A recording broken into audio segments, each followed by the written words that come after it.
Bonjour à tous, je vais vous présenter un sujet React Native.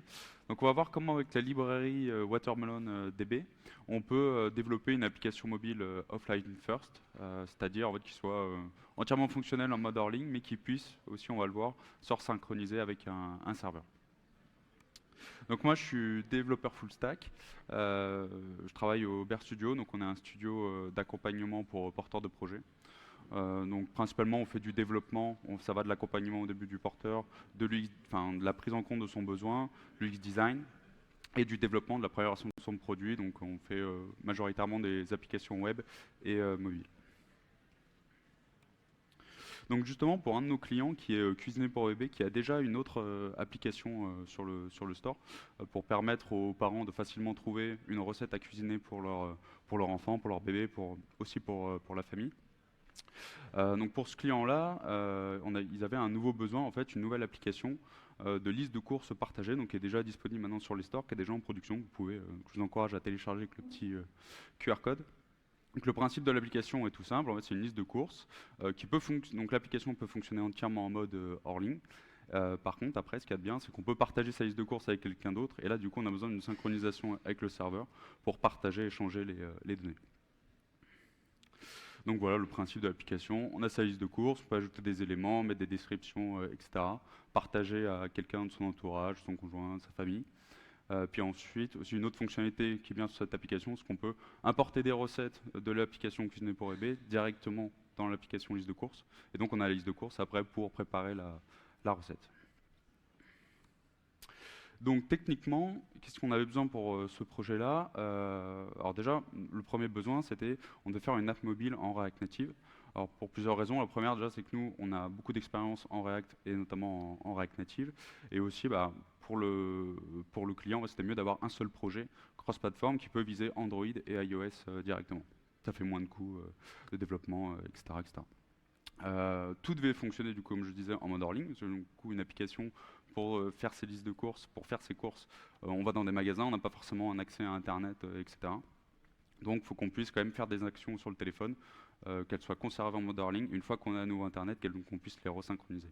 Donc, synchronisation avec un serveur. Et là, on avait un petit besoin aussi de temps réel, c'est-à-dire que dès que je fais une modif sur une liste de courses, si j'ai Internet et que quelqu'un d'autre qui a la liste a Internet, il doit avoir la modification directement en temps réel.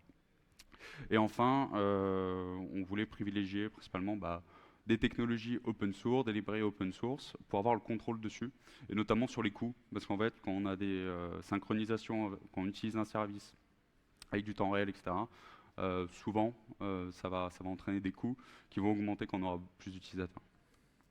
Donc les différentes solutions qu'on a trouvées pour répondre à cette problématique, les voici. Donc la première c'est RxDB. Eux, ils ont une base open source, mais après ils proposent toute une gamme de services, notamment je crois le temps réel, qu'on peut acheter via des licences. Donc là voilà, c'est un coût à l'année qui est quand même qui est pas négligeable.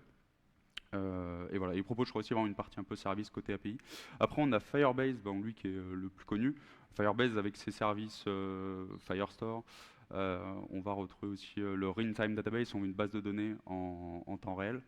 Alors ça, c'est des services qui fonctionnent très bien. Par contre, comme je disais, en fait, après, quand on va avoir beaucoup d'utilisateurs, que l'application va être beaucoup téléchargée, qu'on va faire pas mal de requêtes de synchronisation, etc., là, les coûts peuvent très vite augmenter. On n'a pas trop la main dessus. Et donc, la dernière solution, c'est la librairie Watermelon DB. Alors, par rapport aux deux autres, en fait, c'est vraiment juste une librairie qui va être côté React Native. Ils ne fournissent pas de service. On va le voir, en fait, c'est à nous, après, de gérer la partie API. Mais en fait, Watermelon, l'équipe qui est derrière, donc je vais passer à la slide suivante, c'est Nozbe, donc qui développe une application mobile pour des gestions de projet. Et eux, ils ont beaucoup d'expérience sur toutes ces problématiques de synchronisation, de temps réel, etc. Et donc, ils ont mis à disposition en fait toutes leurs connaissances sur la synchronisation dans la librairie open source Watermelon. Et donc, ils fournissent toutes les briques. Et on va voir que la librairie, elle intègre toutes les méthodes dont on a besoin pour gérer sur son téléphone le stockage via une base de données en local des données, la mise à jour des données, etc. Et la resynchronisation après avec un serveur. Et on peut voir, du coup, la lib, elle a plus de 10 000 stars. elle est déjà très stable et on va voir du coup que c'était tout à fait bien utilisable. Donc une fois qu'on avait fait le choix, du coup on avait décidé de partir dessus, on a poké, etc. Ça fonctionnait très bien. Donc après on est parti dessus pour notre application. Donc c'était parti et je vais vous montrer maintenant comment ça marche Watermelon DB. Donc déjà, donc là on est côté React Native, là on est sur l'app mobile. Donc pour stocker en fait les données en local, on va avoir une vraie base de données qui va être sur le téléphone. En fait derrière c'est du SQLite. Et du coup, cette base de données côté téléphone, elle a besoin d'un schéma de base de données. Donc là, voilà, je peux définir mon schéma de base de données comme je le ferais en fait avec une base de données côté serveur, comme avec du MySQL, du PostgreSQL, etc. On peut avoir des relations aussi, etc. Donc là, par exemple, ici, sur cet exemple, là, on crée deux tables. Une première table post, une deuxième table comment. J'ai mes différentes colonnes, title, subtitle, etc. Je peux typer mes colonnes, donc string, des numbers, integer, je veux dire, boolean, etc. On peut définir si une colonne est optionnelle, on peut définir si on veut de l'indexation sur une des colonnes. Donc voilà, ils offrent vraiment pas mal de possibilités là-dessus. Et on peut versionner, ça on va voir que c'est important, on peut versionner aussi le schéma de base de données. Donc là pour l'instant je suis en première version. Donc qui dit schéma de base de données dit aussi migration. Parce que forcément après votre application elle va évoluer, vous allez ajouter des fonctionnalités, donc vous allez avoir besoin de nouvelles tables, nouvelles colonnes, etc. Donc là aussi Watermelon propose en fait plein de fonctions pour gérer ça. Donc là, ici, on peut gérer des migrations. Donc par exemple, si je suis passé à un schéma de version qui est en 2, donc passer de 1 à 2, en fait, Watermelon sait qu'il va devoir appliquer cette migration-là. Et les étapes de la migration, là, ici, je vais créer la table comments avec ces colonnes-là. Voilà, rien de plus simple. Donc ça, déjà, c'est pour stocker. Maintenant, on va voir un peu comment manipuler dans notre code React Native les tables. Donc là, ici, je peux me créer un modèle, ici post, qui va représenter une entrée, en fait, post dans ma table de post. Ici. Donc là, ici, je redéfinis, en fait, genre type, en fait, je dis, bah voilà, ici j'ai un title, un body sur mon post, savoir si le post il est pin, etc. etc. L'intérêt avec ça, c'est qu'après, c'est un objet vraiment. Donc, non, en React Native, on peut faire du TypeScript. Donc après, ça va être un objet qu'on peut utiliser avec TypeScript. Quand on récupère après une entrée de la table post, on sait qu'on directement, via notre éditeur, on peut utiliser il va nous proposer d'utiliser la propriété title, la propriété body, etc., etc. On peut avoir des relations aussi voilà, entre les différents modèles. Donc, ça, bon. Après, pour les queries, donc du coup, maintenant, on veut requêter nos données dans notre base en local. Bah, là aussi, Watermelon fournit en fait des objets de base, des fonctions de base. Donc là, ici, avec notre objet database, qu'on aura créé à un autre endroit, on peut récupérer la table users, appliquer un filtre dessus, enfin faire une query, comme on pourrait faire une query SQL dessus. Donc là, voilà, il nous donne différents outils pour le faire. Donc ça, c'est la manière un peu brute de faire une requête. Après, on peut se servir du modèle justement pour préparer des petites méthodes, des nouvelles propriétés qui vont faire après des requêtes directement via un objet. Là, par exemple, ici, si je reprends mon exemple de la classe post, donc mon modèle post, je sais que mon post, il va avoir des commentaires qui vont être reliés. En enfant, en fait, il aura des commentaires. En fait, je peux préparer des requêtes sur mon objet post, parce que je sais que du coup, dans les commentaires, après, il y aura des commentaires qui seront vérifiés. Donc là, je peux directement, ici, avec le verified comments, là, je définis ma propriété verified comments, qui va étendre les commentaires, mais en appliquant un filtre. On aura ici, du coup, en réponse, que les commentaires qui ont été vérifiés. Et là, ici, avec le lazy, c'est juste pour indiquer que, en fait, quand je charge un objet post, par défaut, cette requête-là, elle n'est pas exécutée au début. Mais par contre, si j'essaye d'accéder après au verified comments, là, il va charger. Donc, il y aura un petit, en JavaScript, du coup, ça sera async await. Il faudra que j'attende la réponse. Mais directement, du coup, il fera la requête sur le post et je récupérerai les commentaires vérifiés. Donc voilà aussi des petites aides via les modèles pour après aller plus vite dans le développement, que ça soit plus clair. Bon, les créations et mises à jour hein, aussi, donc pareil, en fait, je reprends mon objet database et là, j'indique que sur la table post, je veux créer un post, donc avec ce titre-là, ce body-là. Si je veux le mettre à jour, par exemple, je récupère un objet comment de ma table comments. Et après, je vais le mettre à jour avec un update. Et là, par exemple, si je veux indiquer que le commentaire, c'est un spam. Donc là, pareil pour la mise à jour, là, c'est la manière un peu brute de le faire. On peut appliquer n'importe quelle mise à jour de n'importe quel champ via cette méthode-là, update. Après, une manière un peu plus simple aussi, un peu plus jolie via le modèle, en fait, c'est de définir ce qu'ils appellent un writer. Donc là, ici, je définis une méthode, marque à spam. directement sur mon modèle comment, dont le rôle en fait ça va être de faire une mise à jour de la même manière, de mettre à jour la propriété spam, iSpam à true. Et là l'intérêt c'est qu'après un objet comment que je récupérerai plus tard dans mon application, je pourrais directement sur celui-ci appeler la méthode markaSpam et il va automatiquement mettre à jour la bonne propriété. Donc voilà aussi des petites aides pour mettre à jour nos données. Maintenant, donc là on a vu tout ce qui était stockage des données en local sur le téléphone, manipulation, mise à jour, récupération des données. Donc là avec ça déjà on a ce qu'il faut pour que l'app elle fonctionne en mode hors ligne. On peut faire des fonctionnalités qui fonctionneront entièrement en mode hors ligne. Par contre après on va vouloir resynchroniser les données avec un serveur. Donc comment on fait? Donc voilà un peu l'architecture typique qui est toute simple. En fait, c'est comme avec Git. Vous savez, avec Git, quand on a son repo de code, en fait, on va aller. Ce qu'on fait, en fait, c'est que souvent on va aller pull. On est obligé de pull en premier pour récupérer les changements du serveur. On résout les conflits au local et après on repush nos changements. Là, c'est de la même manière. C'est la même mode de fonctionnement. En fait, je vais avoir une première app mobile ici qui va faire une requête. Donc là, c'est concrètement en fait dans notre API, en fait, ça va être deux requêtes HTTP post. Un endpoint pull, un endpoint post, que vont devoir appeler les apps mobiles. Donc la première app mobile, elle appelle le pull, ensuite elle envoie ses changements au serveur. Le serveur applique les changements côté base de données serveur. Et ensuite, du coup, une deuxième app mobile ensuite qui va se synchroniser, elle fait un pull, elle récupère les changements qu'elle a fait avant l'app mobile 1 et elle renvoie après ces changements à son tour. Et après, côté API, enfin côté serveur, après là, vous avez vraiment la main sur votre architecture. Là, par exemple, ici, moi, pour la démo, et pareil pour le projet client, on a utilisé une base de données en PostgreSQL. Voilà pour ça. Ensuite, si on veut du temps réel, comment on fait? En fait, on peut rajouter à notre archi en fait un petit serveur WebSocket dont le rôle, ça va être en fait de mettre en place des channels avec, on va pouvoir envoyer des messages dessus, des petits pings WebSocket.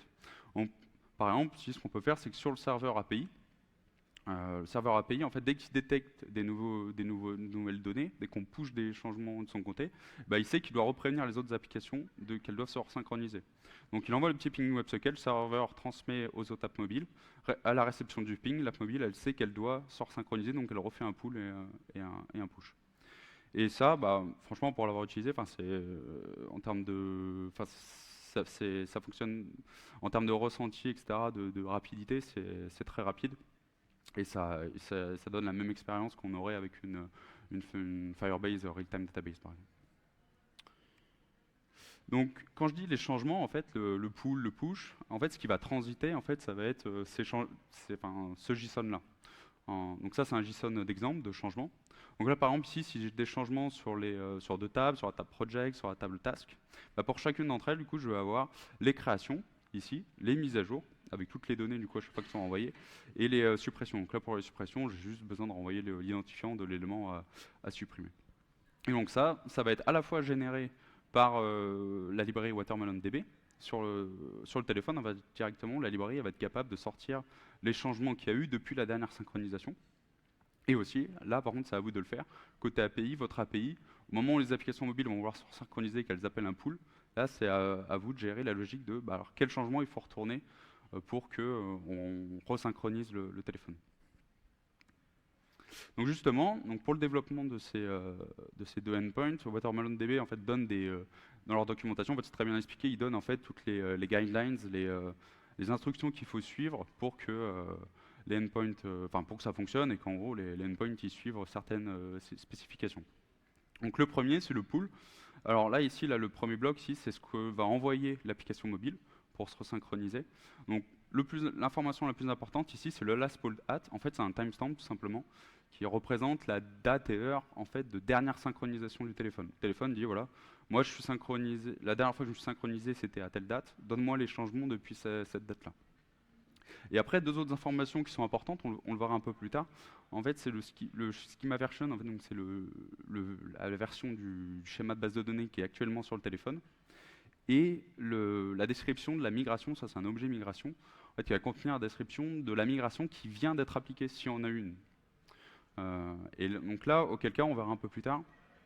En fait, si le téléphone il vient de faire une migration, il vient de se mettre à jour, il vient d'ajouter une nouvelle table, une nouvelle colonne, là en fait les informations que vous allez devoir lui retourner seront peut-être plus complètes qu'à l'habitude pour qu'il puisse rattraper en fait les changements qu'il ne pouvait pas stocker avant. Voilà. Mais pour l'instant, gardez en tête, la vraie info importante, c'est lastPolled at. Et après, en réponse, du coup, le serveur va envoyer les changements, comme j'ai montré juste avant, et le timestamp de la nouvelle date de synchronisation. Le téléphone, après, va prendre sa date là pour dire, OK, maintenant, je suis resynchronisé à partir de telle date. Et le push, donc là, c'est à l'inverse, du coup, c'est le téléphone qui envoie les changements. Et donc ça, en fait, ça, c'est les deux données en fait, qu'on va envoyer au serveur. Donc le last poll add, ça c'est toujours le téléphone en fait WatermelonDB qui va retourner en fait la dernière date de synchronisation qu'il a et les changements qu'a fait l'utilisateur en fait depuis la dernière synchronisation. Et on verra que là le last poll date il est important après pour gérer les conflits. Je l'expliquerai après. Hop. Donc maintenant je vais passer une petite démo en fait pour voir concrètement comment ça fonctionne. Tac. Alors. Alors voilà, j'ai une petite application de démo ici, en fait, qui est une to-do list. Voilà, donc pour faire original. Ici, donc là, j'ai deux versions. En fait, là, sur la version Android, en fait, ça, c'est la première version de mon application. Et là, une deuxième version sur iPhone qui est un peu plus à jour. On voit en fait qu'on peut ajouter des badges. Est-ce que la tâche, elle est urgente? Je peux ajouter des commentaires aussi sur ma tâche. Voilà, on va voir après comment on gère ça. Parce que l'intérêt, en fait, c'est que quand même les synchronisations fonctionnent bien toujours entre les deux téléphones. Ça, il faut que vous gériez. En fait, si je suis pas à jour, tant pis, je peux quand même bien me resynchroniser avec le serveur et du coup faire des synchronisations avec des téléphones qui sont plus à jour. Donc là, voilà, juste au niveau du principe de l'application, je peux sélectionner des tâches. Moi aussi, j'ai sélectionné, j'ai indiqué que la tâche HTQI était réalisée. Donc là, ici sur l'iPhone, je me resynchronise. Ça met à jour le serveur. Et ici, de l'autre côté, sur Android, hop, je me remets à jour aussi. Je me resynchronise, donc là, la liste est mise à jour. Là, volontairement, j'ai pas mis de temps réel pour qu'on puisse voir pas à pas en fait, les différentes synchronisations. Donc pour l'instant, on va se concentrer vraiment sur la première version de notre app. Donc là, admettons, je viens de lancer mon application. On va voir un peu comment c'est fait au niveau du code. Donc là, je suis côté React Native, je suis côté sur l'application mobile. Donc là, je définis mon schéma base de données via WatermelonDB. Donc, comme on a vu tout à l'heure, là, je définis juste une table task. Donc là, c'est la première version de mon schéma base de données. Donc une table task qui va contenir ces différentes colonnes. Donc avec une icône pour avoir le petit emoji, le nom, est-ce que la tâche elle est faite ou pas, et le create date, update date. Ça, c'est des infos importantes. C'est ce qui permet après à WatermelonDB de se dire, ok, ça c'est des créations, ça c'est des mises à jour. Voilà, donc ça on le trace. Pour l'instant, j'ai pas de migration. C'est la première version de mon schéma. Je définis un modèle, donc du coup qui va être un modèle task, qui va me permettre de manipuler après des objets, des tâches, qui est basé du coup sur la table task que je viens de créer. Je redéfinis que voilà, du coup ça c'est typé. Une icône c'est une chaîne de caractères, un nom c'est une chaîne de caractères, etc., etc. Et tout ça après, je peux utiliser après avec TypeScript directement quand je vais récupérer un objet task. Je saurai que j'ai telle propriété qui est de tel type, etc., etc. Et je définis, par exemple, là, deux writers, comme on a vu tout à l'heure dans les exemples. Une première méthode, en fait, pour marquer la tâche comme terminée, mark as done, donc qui fait un update sur le modèle et qui passe du coup la propriété is done à true. Et l'inverse, du coup, avec mark as undone. Donc voilà pour ça. Après, du coup, pareil, en fait, là, je me suis fait des petits hooks. Pour ceux qui connaissent, du coup, en React, on peut faire des custom hooks, voilà, le use task, après je peux utiliser quand je veux récupérer directement toutes les tâches. Je mets différents états, tout est en train de charger, etc. Et là, ce qui est important par rapport à la librairie, voilà, c'est que je récupère mon objet database, je récupère la table task et je peux faire une query dessus. Donc là, je décide ici de récupérer toutes les tâches. Là, dans un cas vraiment de démo, là, je récupère ici l'ensemble des tâches qui sont en local sur le téléphone. Une méthode, par exemple, ici, pour créer une tâche.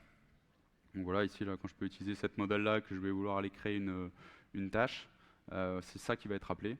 Donc voilà, là, je fais un create et je lui passe les différentes informations pour qu'il puisse créer la tâche.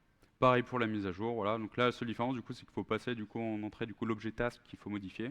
Et directement, je peux appliquer un update dessus pour modifier le nom, l'icône, et je redéfinis la tâche comme pas terminée. Donc voilà, juste à l'utilisation, vous voyez, en fait, c'est différentes petites méthodes en fait, qui sont toutes simples. Et en fait, au lieu d'appeler une API, au final, là, on va juste appeler en fait, des méthodes qui nous permettent de changer les données qui sont locales. Donc justement, un petit exemple. Ouais, je vais par exemple ici acheter oignon. On va aller voir maintenant. Attends, je vais vous montrer. Ouais, c'est bon. Là, j'utilise Android Studio pour aller voir la base de données de mon émulateur, enfin de mon application du coup. Donc là, ici, voilà, ici j'ai une base de données Watermelon DB qui va contenir deux tables. Hop. La première, du coup, c'est local storage. En fait, ça c'est pour que Watermelon DB il stocke en fait les informations qui sont importantes pour lui pour sa synchronisation. Donc, il stocke du coup la dernière version du schéma de version en fait à laquelle il s'est synchronisé. Et surtout, voilà, ça c'est la date, le timestamp en fait, le last pulled at que je vous ai montré tout à l'heure. Ça c'est le timestamp de dernière synchronisation. Dernière fois que je me suis synchronisé, c'était à cette date et heure là. Et ensuite, bah, je retrouve la table task. Donc voilà, comme dans une vraie base de données, ici je retourne, je retrouve ici les différentes données qu'il y a sur mon téléphone actuellement. Là, on voit que tout est synchronisé. Ici, WaterMonDB, en fait, il ajoute des colonnes directement sur nos tables. Donc là, ici, la colonne status, pour savoir dans quel état est l'entrée. Donc là, tout est synchronisé. Et s'il y a des changements, sur quelle variable il y a des changements. Sur quelle colonne, pardon. Donc voilà pour ça. Donc là, par exemple, ici, si je modifie acheter oignon, tac, et je rajoute par exemple 2, acheter oignon 2, je valide. Voilà, là, ça a mis à jour ici l'entrée. Donc là, pour l'instant, je ne me suis pas synchronisé, je suis juste en local. Donc si je rafraîchis ici ma base de données, hop, là, ici, je vois que maintenant le status, pardon, sur acheter oignon, donc il est passé à updated. Donc il n'est pas synchronisé encore, il sait que c'est pas encore synchronisé, et il me indique ici dans la colonne change que c'est le nom qui vient de changer sur cette entrée-là. Donc voilà, donc tout ça c'est géré par Watermelon, ça nous on n'a pas géré, donc c'est là du coup c'est vraiment utile comme librairie, il gère pour nous en fait toutes ces informations-là de synchronisation. Donc ensuite maintenant on va voir pour se synchroniser avec le serveur. Donc en fait quand je clique ici sur resynchroniser, ce qui se passe, après je vais ouvrir mon petit menu juste pour le debug, non voilà. Juste ouvrir ça, voilà ça on verra après. Tac. Donc quand je clique ici sur resynchroniser, j'appelle cette méthode-là, qui est interne au projet pour l'instant, qui est la méthode sync database, qui va appeler après à son tour la méthode synchronize, qui est fournie par WatermelonDB. Ouais, ici l'import est là. Hop.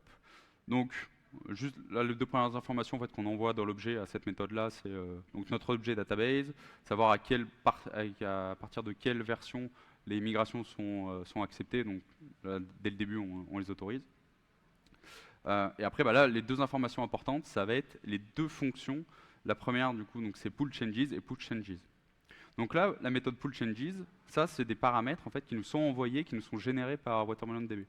Donc ici, le last pull add, comme je vais vous montrer tout à l'heure, le schéma de version qui est actuellement sur le téléphone, et une migration s'il y a une migration qui vient d'être appliquée. Hop.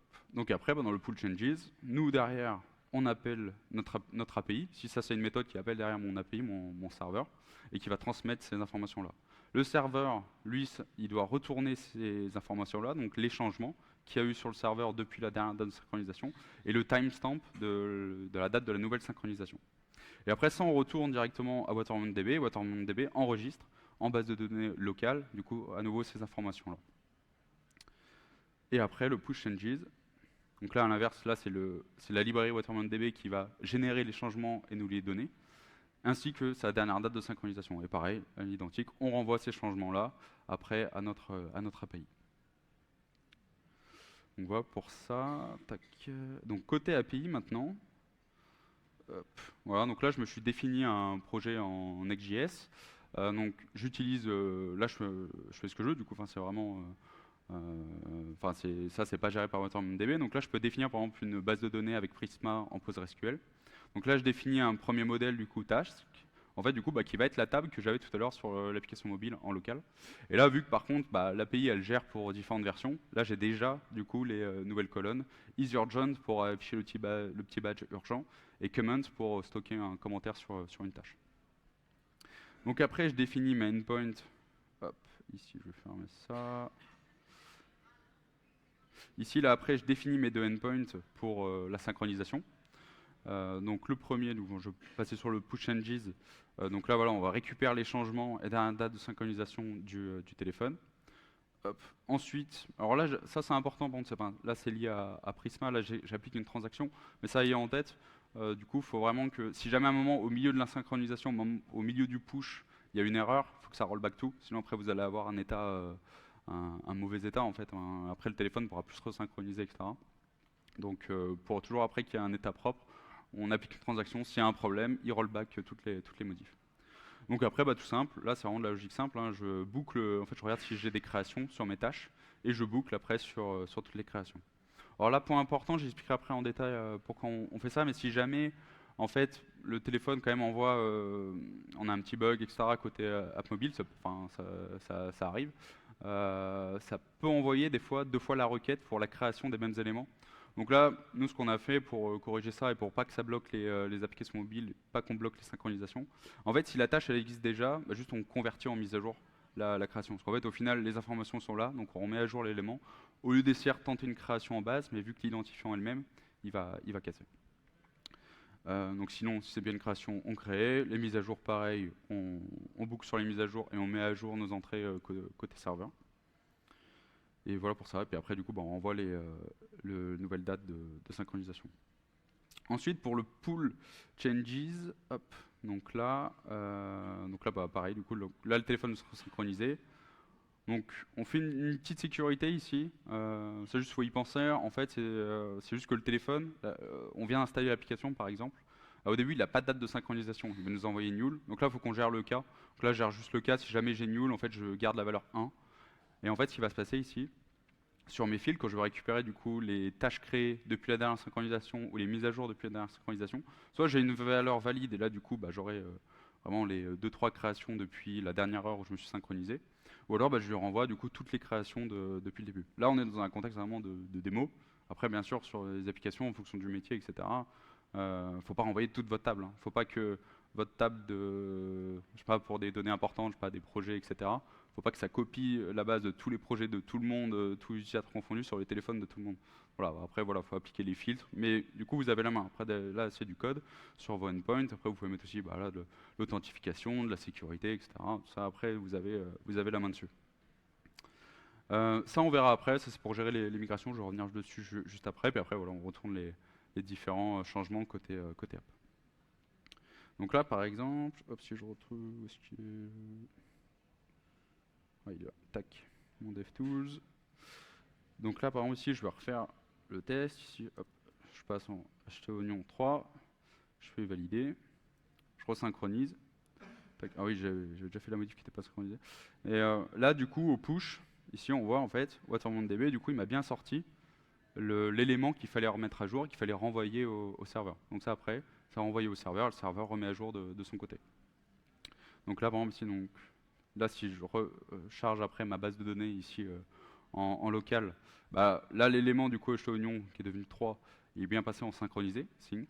Et si je vais sur ma base de données côté serveur, hop, là, j'ai bien la modif htOignon 3. Et si je trie sur les derniers éléments mis à jour, là, il est bien en dernier. Donc voilà, c'est tout simple là-dessus pour la synchronisation. Après, le point important, là, on voit sur les données, l'identifiant. En fait, quand j'ajoute un élément ici, il est ajouté par l'app mobile. C'est l'app mobile, enfin la source de la création, c'est l'app mobile du coup, en local. Donc là, l'identifiant, il est généré par WaterMelonDB. Alors après, bon, ça c'est un changement de paradigme en fait, parce que d'habitude, l'identifiant pour nous, que ça soit quand même plutôt généré côté serveur. En fait, Watermelon, il nous assure bien en fait que, bah, du coup, ils y ont pensé forcément. Et en fait, ils ont une méthode de calcul ici de l'identifiant qui fait que jamais on aura 2 fois le même identifiant. Ça déjà, c'est une sécurité. Que ce soit en fait sur un téléphone ou un autre, jamais on aura la génération de cette chaîne de caractères jamais 2 téléphones auront la même chaîne de caractères. Donc voilà. Ou alors, si ça vous arrive, il faut très vite après aller chercher un ticket de l'auto et pour jouer. Mais voilà, là-dessus, ils sont rassurants. Et donc, on peut s'en servir en fait directement. Ces identifiants-là, c'est les mêmes que j'ai ici en base de données côté serveur. En fait, je peux faire confiance à ce que m'envoie Watermelon. Alors, par contre, après, ça m'empêche pas, pour des raisons de sécurité, après, quand même, d'ajouter des vérifications côté serveur sur le type du format, d'identifiant, etc. Ça, après, du coup, là, vous êtes libre de le faire. Donc, voilà pour tout ça. Donc, maintenant, donc, comme on a vu tout à l'heure, en fait, l'application ici Android, elle est moins à jour que la version iPhone. Donc là, maintenant, je vais mettre à jour du coup ma version Android. Hop. Et on va voir du coup comment on gère ça. Tac. Donc là, je vais changer de banc juste.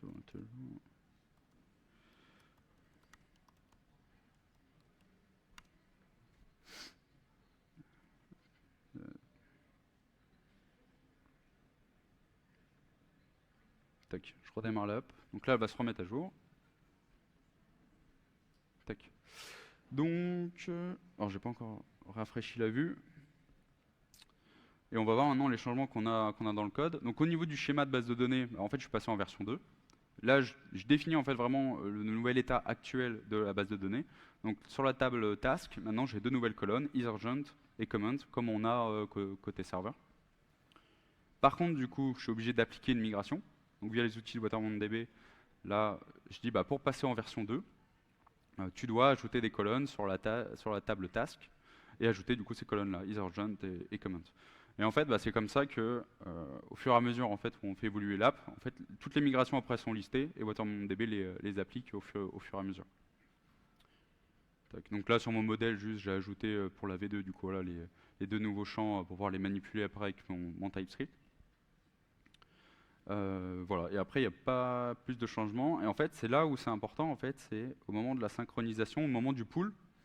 Là, du coup, WaterMonDB, au moment de la synchronisation, on voit là sur le log juste en dessous, là il a un objet migration à retourner. Le téléphone vient d'appliquer une migration, donc du coup c'est important pour la prochaine synchro. Donc cet objet migration là qui est ici, en fait là on voit du coup layer data, il dit effectivement, moi je viens de la version 1, enfin la version qui était avant sur le téléphone du schéma de base de données c'était la version 1. Les tables qui ont été impactées, enfin les colonnes pardon ici, qui ont changé, du coup c'est sur la table task, ces colonnes-là. Voilà, il redonne le détail en fait de la migration qui vient d'appliquer. Et donc, tac. Là ce qu'on doit faire, en fait on avait des informations, ici le badge, isUrgent, le commentaire. En fait ça c'était des informations qui existaient côté serveur, mais que le téléphone ne pouvait pas stocker avant. Il n'en avait pas conscience de ces colonnes-là, donc il ne pouvait pas les stocker. Donc il faut qu'on lui renvoie ces informations-là. Donc là, la petite astuce, en fait, c'est côté API. C'était la logique que j'avais ici, la petite logique.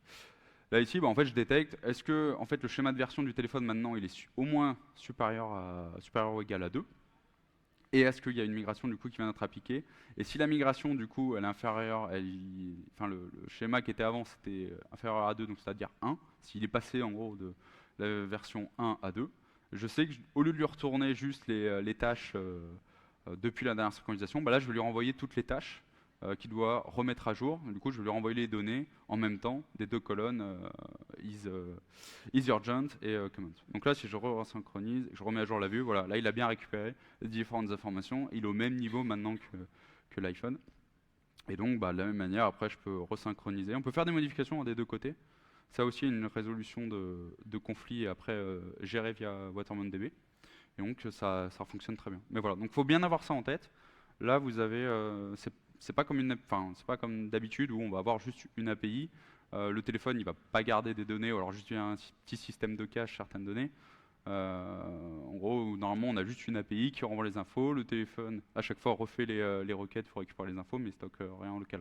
Là, il faut bien imaginer qu'en fait, maintenant, vous avez votre base de données côté serveur, mais vous avez une base de données sur le téléphone, et du coup, à l'échelle d'utilisateur, chaque utilisateur aura sa base de données, et il faudra bien penser aux différents cas pour qu'ils puissent toujours bien se resynchroniser. Donc voilà pour la démo. Je vais revenir au slide. Tac. Donc ça, là, avec la démo et tout, là, je vous ai parlé un peu de quand tout fonctionne bien, qu'il n'y a pas de problème, etc. Mais bon, dans la vraie vie, des fois, il y a des petites désynchros.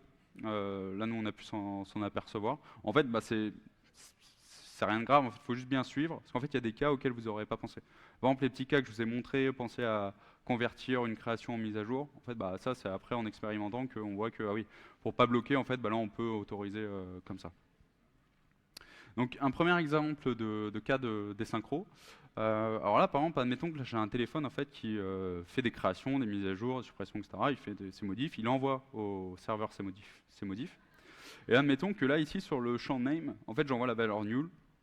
En fait, là, c'est juste pour montrer en fait un cas où l'élément, je peux pas le créer tel quel en fait en base de données parce que côté serveur, j'ai défini que ma base de données, le name, il est not null. Je suis obligé d'avoir une valeur, par exemple.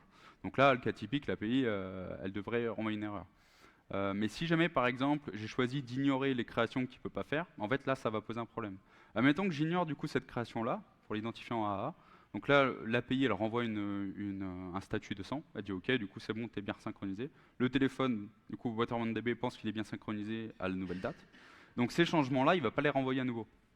Donc au coup d'après, en fait, l'élément ici qu'on va vouloir ID, AA, qui là après peut-être sera valide, parce que l'utilisateur aura dans l'application après rempli l'information.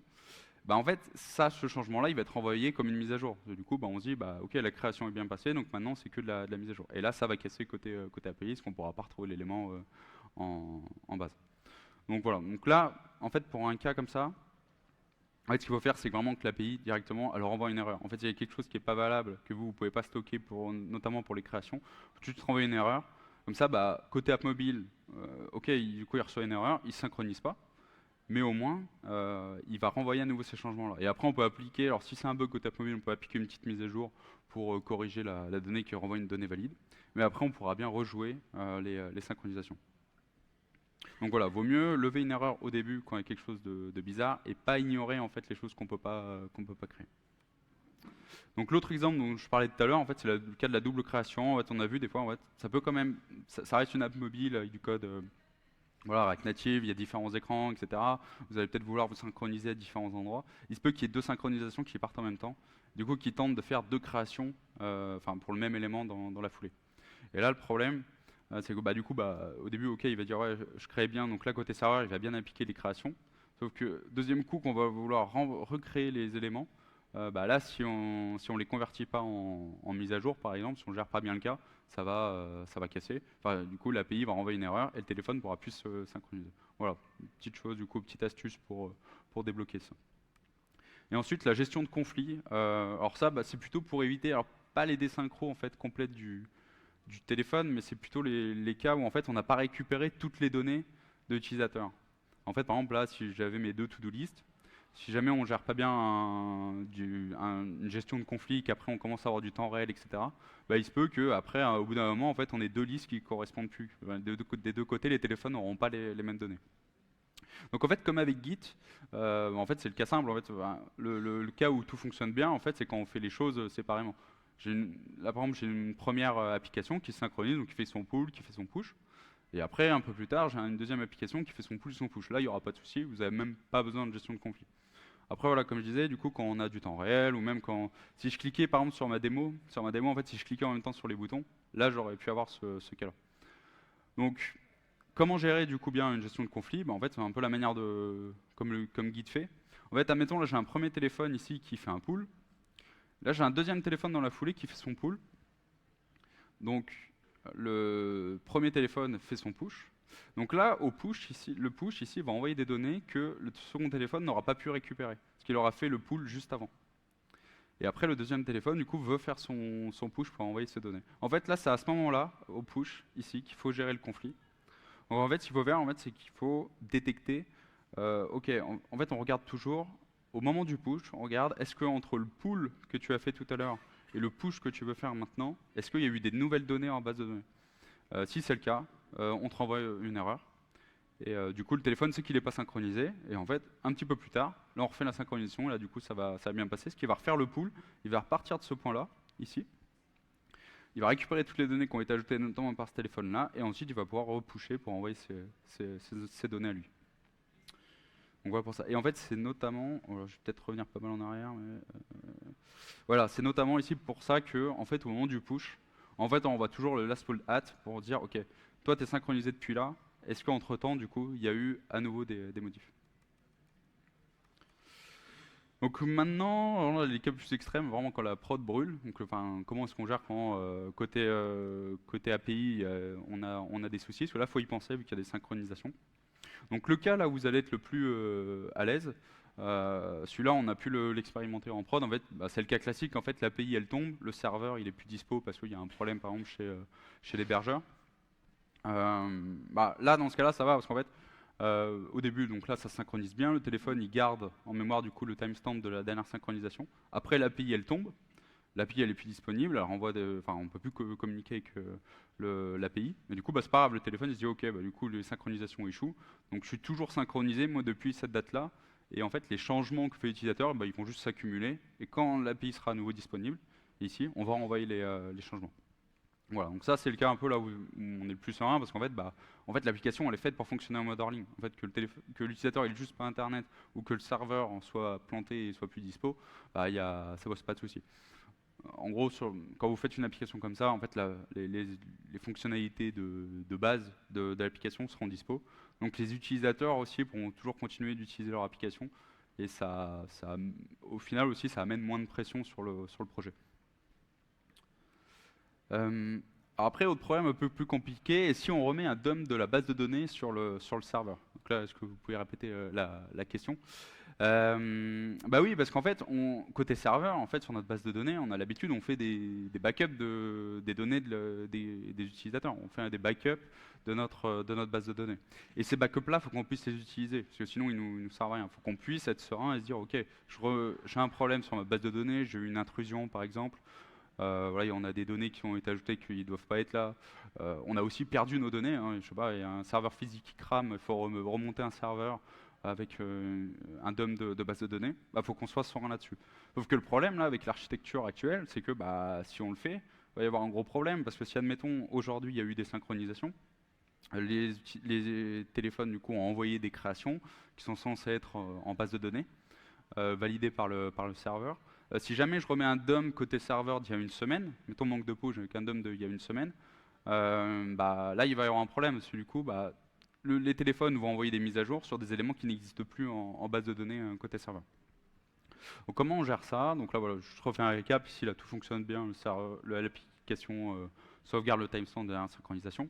Ensuite le serveur, notre base de données, elle crame. Donc là, pour l'instant, au final, on est dans la même situation que l'autre cas où juste l'API n'est pas dispo, les utilisateurs peuvent continuer d'utiliser leur application. Et par contre, après, ici, quand je remonte mon serveur avec un nouveau DOM qui a une semaine, là, en fait, il faut qu'on envoie. Donc là, il faut le développer, ça WaterMonDB le fournit pas par défaut. Et je vais vous montrer comment on peut le faire. Mais en gros, il faut ajouter une API, un endpoint, en fait, qui va nous permettre d'envoyer aux applications mobiles le nouveau timestamp de synchronisation. Là, par exemple, ici, ce timestamp, il correspond à un timestamp d'il y a une semaine. Il faut qu'on force les applications à se resynchroniser à cette date-là. Donc, c'est-à-dire qu'en gros, tous les changements qu'il y a eu depuis une semaine, en fait, tous les nouveaux éléments qui ont été créés, mis à jour et tout, il faut que toutes les apps mobiles, elles les renvoient à nouveau pour recompléter la base de données et rejouer les synchronisations. Et donc ça, la petite astuce, en fait, qu'on a vu, en fait, vous vous souvenez tout à l'heure, en fait, la table ici, local storage, qui est stockée en local. Là, en fait, ici, le last fold add, du coup, on va l'écraser. On va mettre la nouvelle valeur qu'on reçoit de l'API. Et dans les tâches, ici, sur nos entrées, en fait, sur la colonne status, on va enlever les status synced. Et on va remettre, par exemple, si le create date, ici, le timestamp de création, il est supérieur au nouveau timestamp d'il y a une semaine, du coup, c'est une création. Il faut renvoyer au nouveau serveur. Et pareil pour les updated, on mettra le status updated. Hop. Donc voilà comment gérer ce cas-là.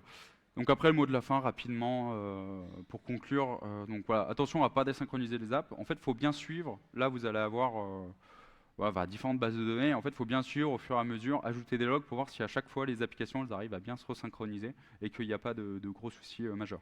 Ajouter des tests aussi dessus, sur vos synchronisations, sur vos migrations. Ajouter blindé de tests. Il faut qu'on soit sûr en fait que je suis en version 1, je veux passer en version après 10, 20, etc. Toutes les synchronisations de montée de version pourront bien être jouées. Donc, voilà. Suivez bien les logs aussi avec un outil par exemple Elasticsearch. Ils ont un stand utilisateur pour aller voir leurs produits. Mais voilà, ça c'est bien utile après quand on veut vraiment tracer au jour le jour après, voir si j'ai une montée d'erreurs après une mise à jour, etc. Voilà. Après, juste un petit retour d'expérience sur l'ORM, sur la librairie en tant que telle. Je trouve que l'ORM, des fois, manque un peu de features pour les queries, etc. Si on veut faire des jointures, il manque des petits outils. Et le manque aussi, je trouve, c'est les default values. On ne peut pas mettre de default values. En fait, quand une colonne est optionnelle, on ne peut pas dire, du coup, si par exemple je viens de créer la colonne, du coup, pour toutes mes entrées, automatiquement, on met cette default value-là. On est obligé de repasser sur les données au démarrage de là. Bon, ça, c'est un petit défaut. Mais voilà, après c'est un peu long à mettre en place. Alors pas forcément lié à la librairie, mais par rapport, je pense, au contexte. En fait, c'est une autre manière en fait un peu de penser. Il faut penser un peu synchronisation, etc. Donc voilà. Mais ils indiquent bien. La Nozbe a fait un bon boulot là-dessus. En fait, sur la documentation, c'est vraiment très bien expliqué tous les choix qu'ils font et comment ça fonctionne. Et juste pour clôturer, au Bear Studio, du coup, on fait de l'open source, donc on a lancé des starters. Donc tout ça c'est en open source. Donc les starters, donc StartUI native que j'ai utilisé là pour la petite démo. C'est juste qu'on a des écrans de base pour se connecter. Enfin, toutes les choses en fait sont communes au projet. Donc ça, on utilise pour nos projets clients. Pour connecter, pour gérer le profil, changer son email, etc., se connecter, avoir une page home, etc. Enfin, voilà, le setup de base. On a la version web aussi, du coup, c'est du Next.js avec React pour le style Chakra UI. Et on a aussi maintenant dans le StartUI Web l'API, et c'est avec ça du coup que j'ai fait l'API ici pour la petite démo. Et aussi une Figma pour voir les composants et les utiliser pour les designers. Voilà, je vous encourage à aller voir ça. Et le petit dernier, du coup, c'est React Native Focus UI.